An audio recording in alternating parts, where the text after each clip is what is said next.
जे हवाले सां हिते सभु दोस्त गॾु थियासीं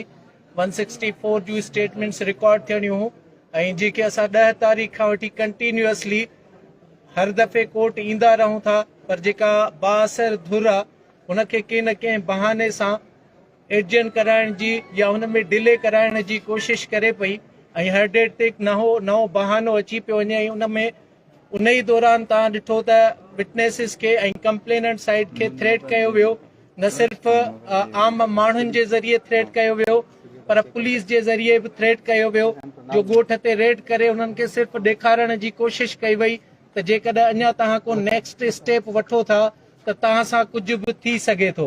उन खे कंटिन्यू रखंदे हींअर मूंखे विटनेसिस ॿुधायो आहे त जॾहिं अॼु सुबुह जो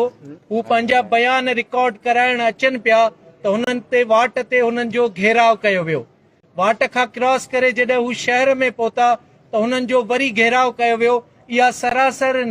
नाजाइज़ी आहे ऐं जेका पुलिस डिपार्टमेंट आहे जेका असां कोर्ट जे ज़रिए ऐं डायरेक्टली बि सिक्योरिटी लाइ रिक्वेस्ट कंदा रहिया आहियूं त तव्हां विटनेसिस खे ऐं नसरुल्ला जी फैमिली खे सिक्योर कयो पर इन मां इहो साबित थिए थो त शायदि पुलिस जी बि हिन इलाइक़े में हले नथी जो विटनेसिस जो घेराव कयो वियो आहे अॼु जेको बयान कोर्ट में गवाहनि रिकॉर्ड करायो आहे उन बयान में उन्हनि रियल माण्हुनि जा नाला जेके पुलिस पंहिंजे बयाननि में रिकॉर्ड न कराया हुआ ऐं अॼु उहो ॾींहुं अची वियो त गवाहनि पंहिंजा सही बयान कोर्ट में रिकॉर्ड कराया आहिनि जंहिंमें ख़ालिद लुंड MNA उन जो पुटु शहबाज़ लुंड ऐं उन जो पुटु नूर मोहम्मद लुंड जेके इन खां पहिरियां बि नसरुल्ला जे भाउ खे उन जे कज़न खे घेराव करे हुन जे मौतमार जूं धमकियूं ॾेई चुका हुआ जेको अॼु हुननि कोर्ट खे ॿुधायो आहे त असांखे हुननि चयो त नसरुल्ला असांजे ख़िलाफ़ बकवास थो करे अगरि उहा हुन बंदि न कई त तव्हां हुन जो लाश खणंदव इन खां पोइ हू डिनल फैमिली नसरुल्ला खे कोशिश कई त हू ॿाहिरि न वञे हू इन्हनि जे कुदन कमनि खे वाखो न करे पर बहादुर माण्हू हुयो अलाह जो माण्हू हुयो जेको माण्हुनि जूं नाजाइज़ियूं जेके आहिनि उहे मुआशिरे ऐं वॾनि ऐवाननि ताईं पहुचाइण जी कोशिश में रहियो ऐं हिकिड़े ॾींहुं पंहिंजी जान विञाए वेठो तव्हां सभिनी लाइ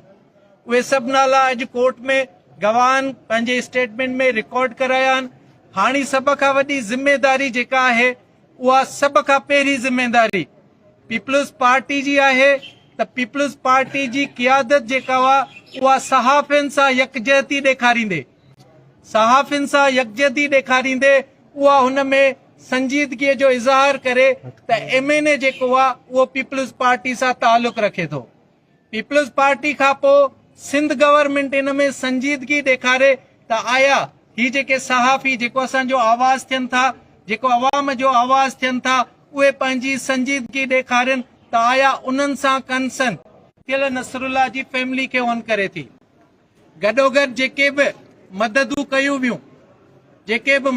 कयूं वियूं उहे अॼु साबित कंदियूं त सिंध गवर्नमेंट जा मिनिस्टर जेके हली आया हाणे उहा साबित कंदी त उहे जेके मददूं उहे चुप कराइण लाइ हुयूं या वरी केस में साथ ॾियण लाइ हुयूं हीउ वक़्तु अची वियो आहे त सभु को पंहिंजी संजीदगीअ जो इज़हार करे गॾोगॾु IG साहब जिन जी हीअ ज़िमेदारी आहे अॼु खां ख़बर पवंदी त पुलिस केतिरी सीरियस आहे पुलिस केतिरी नसरुल्ला जी फैमिली सां गॾु बीठी आहे उहा अॼु खां पोइ ख़बर पवंदी जो उहे नाला साम्हूं स्क्रीन ते अची विया आहिनि विटनेसिस पाण कोर्ट खे ॿुधाया आहिनि हाणे तव्हांजो कमु आहे त आया उहे जेके माण्हू आहिनि जेके रियल कल्पर्ट्स आहिनि जिन जे चवण ते उनखे शहीद करायो वियो आया उन्हनि खे तव्हां आज़ाद रस्तो था ॾियो त ॿाहिरि निकिरी वञनि या हुनखे हथकड़ियुनि में खणी अची हिन कोर्ट में पेश था कयो ऐं अवाम खे ॿुधायो था त असां तव्हां सां गॾु आहियूं त इहा ज़िमेदारियूं अॼु खां ख़बर पवंदी ऐं असां रिक्वेस्ट था कयूं सभिनी सां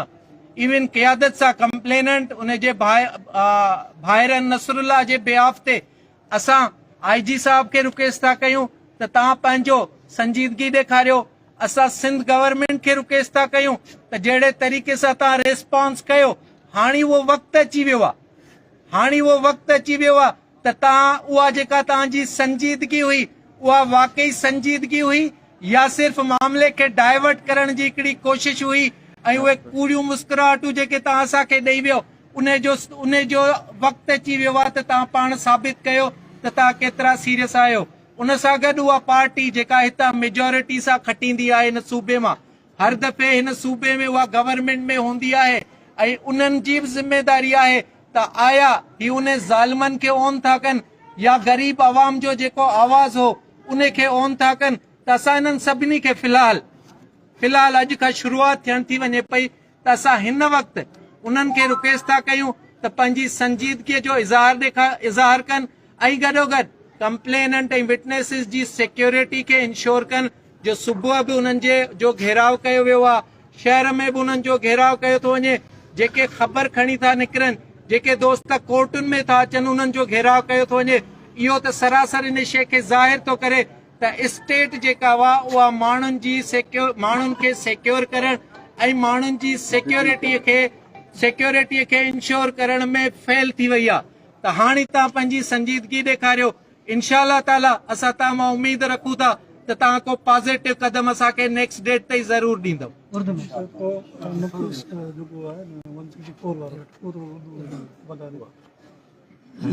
बिस्मिल्लाहिर्रहमानिर्रहीम। बेशुमार दुरूद उस हस्ती के ऊपर जो रियल सरदार है, जो सारे जहानों का सरदार है। ये मोटो लेकर हम निकले हैं कि हम एक दूसरे को बताएं कि इस जहान में नहीं, सारे जहानों में सरदार सिर्फ एक ही है,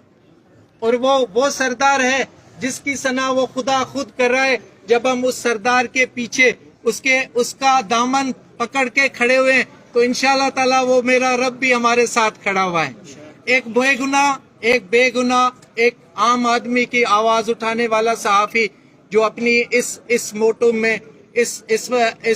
मकसद में अपनी जान गवा बैठा, आज हम सब लोग आप सब लोग उसके लिए यहाँ मौजूद हैं, जो जाहिर करता है कि वो वाकई एक आम आदमी की आवाज था। तो आज 164 के स्टेटमेंट के लिए हम आए हुए थे, जो इतने दिनों से एडजन हुआ था। फाइनली वो स्टेटमेंट आज रिकॉर्ड हो गया। गवाहों ने उन कल्पर्ट्स के नाम जो है कोर्ट को बता दिए, जो रियल कल्पर्ट्स हैं, जिन्होंने ये पूरा काम जो है मैनेजमेंट के साथ करके नसरुल्लाह गडानी को शहीद करवाया। उनके नाम MNA जो पीपल्स पार्टी से ताल्लुक रखता है, खालिद अहमद लुंड, उनका बेटा जो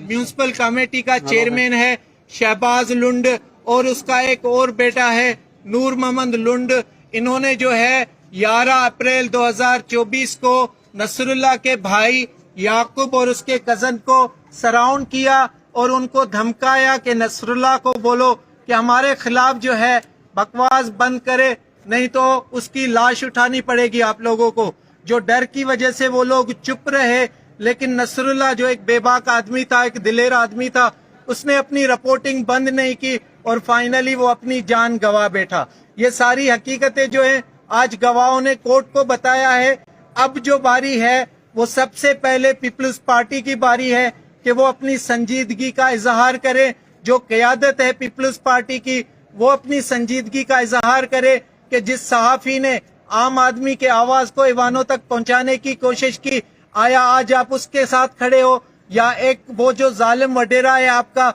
जो MNA इलेक्टेड MNA है, आप उसके साथ खड़े हो। ये वक्त आ गया है कि पार्टी जो है वो पार्टी जो यहाँ से मेजोरिटी के साथ इलेक्शन लड़ती है और इलेक्शन जीतती है और हर दफे हुकूमत बनाती है, तो आज ये वक्त आ गया है कि वो आम आवाम के साथ, सहाफियों के साथ यकजहती का इजहार करके अपनी संजीदगी का इजहार करे। साथों साथ जो है मैं कंप्लेनेंट के बेआफ पे, फैमिली के बेआफ पे सिंध गवर्नमेंट से कहना चाहूंगा कि आप भी संजीदगी का इजहार करें। जिस तरह से आप लोगों ने मर्डर के बाद रिस्पॉन्ड किया, अब वक्त आ गया है कि वो जो रिस्पॉन्स था वो फैमिली को बिठाने के लिए था या फिर केस में साथ देने के लिए था। तो अगर साथ देने के लिए था तो आज वो वक्त आ गया है कि आप ही की पार्टी के आदमी इसमें इन्वॉल्व हैं, आप आगे आए, बढ़ चढ़ के सपोर्ट करें कंप्लेनेंट को, नसरुल्लाह गडानी की फैमिली को, और उसको इंसाफ दिलाएं, और जो रियल मुजरिम है इसमें उनको कोर्ट तक लेकर आए। साथों साथ में IG साहब को रिक्वेस्ट करूंगा फैमिली के बिहाफ पे कि IG साहब अब आपका काम शुरू होता है। सिर्फ वादों से काम नहीं चलेगा, सिर्फ दिलासों से काम नहीं चलेगा। अब वो वक्त आ गया है कि गवाहों ने खुद जाकर, आपकी पुलिस ने साथ नहीं दिया, गवाहों ने खुद जाकर कोर्ट में वो सारे बयानात रिकॉर्ड कराए, वो सारे नाम बताए। اب نام بھی آپ کے پاس آئے ہیں. اب ہم آپ کی طرف دیکھ رہے ہیں کہ آپ نے صرف دلاسے دیے, وعدے کیے, یا نیکسٹ ڈیٹ پہ ان مجرموں کو ہتھکڑیوں میں کورٹ تک لے کر آتے ہیں. اس کے ساتھ جو یہاں پر آ رہے ہیں لوگ, فیملی اور جو نصر اللہ کے دوست ہیں جو کیس میں آتے ہیں, ان کا گھیراؤ کیا گیا ہے صبح گھر سے آتے ہوئے اور شہر میں. تو ایس ایس پی صاحب سے ریکویسٹ کریں گے ہم کہ آپ جو ہے, آپ کو ہم ریکویسٹ پہلے بھی کر چکے ہیں, آج پھر سے کرتے ہیں کہ یاد ابھی بھی وہ شہر میں دہشت پھیلا رہے ہیں. یہ ان کے دوست ہیں جو اس کو پرسو کرے اور یہاں پہ کھڑے ہو کے آپ کو کمپلین کر رہے ہیں کہ کائنڈلی جو ہے آپ ان کی سیکیورٹی انشور کریں, نہیں تو پھر ہم یہ سمجھیں گے کہ وہ لوگ اتنے بااثر ہیں کہ اسٹیٹ جو ہے لوگوں کی سیکیورٹی انشور کرنے میں فیل ہو گئی ہے. تو ہر کسی سے آج ہم کسی کے لیے کچھ نہیں کہہ رہے, کیونکہ ہم امید رکھتے ہیں کہ آپ ہمیں پازیٹیو ریسپانس کریں گے. اگر نہیں ریسپانس کریں گے اور نیکسٹ ڈیٹ تک جو ہے ان مجرموں کو کورٹ کے احاطے میں لے کر آئیں گے. ہاں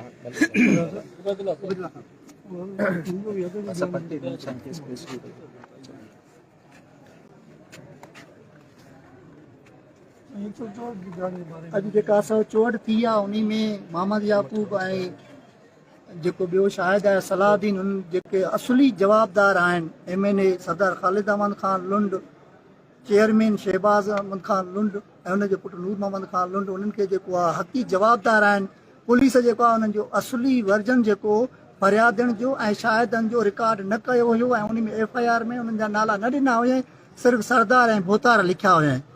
उन खां पोइ जेको आहे असां कोर्ट में एप्लीकेशन दाख़िल कईसीं 164 जी जेको नोटिस बि थिया, उहे जवाबदारनि जा वकील बि आया, पर उहो हर हिन जे करे हाणे जेको आहे त फेयर इन्वेस्टिगेशन थिए ऐं फरियादी खे इंसाफ़ मिले, इहे जवाबदार गिरफ़्तार थियनि. ऐं इहे गिरफ़्तार जेतिरे ते न थींदा त असांखे इंसाफ़ फरियादनि खे न चवण ते IG साहब खे रिक्वेस्ट कयां थो पियो त हिन खे जल्द ऐं जल्द जेको ग़रीब जे लाइ केस थिए थो उन ते जल्दी रेड थी वञे थी, पर हिन ते अॼु रेड कई वञे बहितर थींदो इंशाअल्लाह. अल्लाह कंदो हिन खे इंसाफ़. अॼु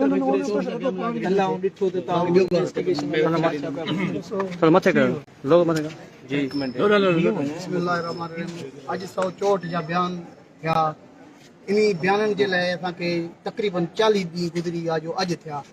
ऐं मां थैंक्स करणु चाहियां थो इन भाउरनि जो, दोस्तनि जो, जेके शुरू खां असां गॾु आहिनि ऐं जानी माली मदद कयूं. ऐं ॿियो मैसेज इहो आहे त मुंहिंजे मिट माइटनि मूं कंहिंजे तावन कयो मूंसां, मां पैसा वापसि करे ॾिना. जे कंहिंजा रहंदा आहिनि उनजे ॾियण जे लाइ मां तयारु आहियां. लेकिन जेके ईंदा पिया आहिनि या अॻिना इन ख़ालिद लुंड जे तरफ़ूं ईंदा, उन्हनि जे लाइ कोई जॻह कोन्हे जो मां वटि अचनि, कोई उन्हनि जे लाइ रस्तो कोन्हे जो मां वटि उन जो वकील थी मां वटि अचनि. महिरबानी इहो आहे जो उहो सम्झी वञनि ऐं मूंखे आज़ादु सर थ्रेड